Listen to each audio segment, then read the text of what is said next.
The reason I called 911 was because I needed a shelter for me and my baby after my boyfriend kicked me out of the house. When the police came to me, they saw me crying. They asked why I was crying. I told them in Spanish. He pushed me. And one of the officers insisted that she only speak in English.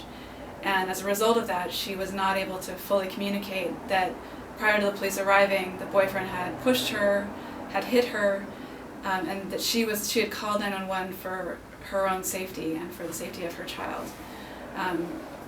At the end, the police finally decided that rather than arresting her boyfriend, who was the abuser, they arrested her. I was a victim and they took me to jail. And they put me in deportation proceedings.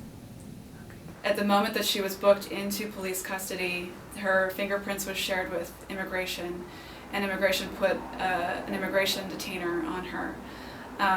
The charges were dropped immediately, but because of the immigration hold, because of secure communities, she was ultimately transferred to immigration and placed in deportation proceedings.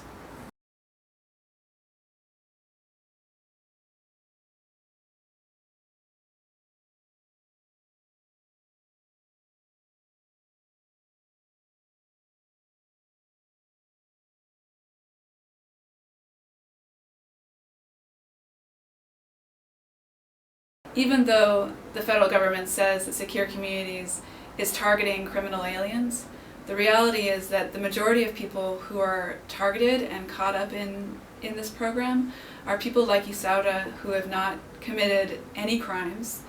Even like Isaura, they're victims of crimes. And as a result of secure communities, they're being identified for deportation and deported.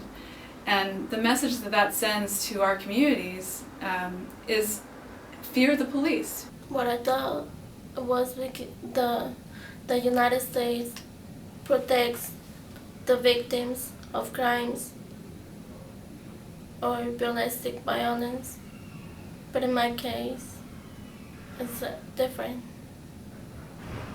We've been organizing with many other groups to support legislation that's now in Sacramento before the California Assembly that would limit the impact that secure communities has on people like Isaura, people who have not committed any crime or who may be victims of crimes, as well as low-level offenders.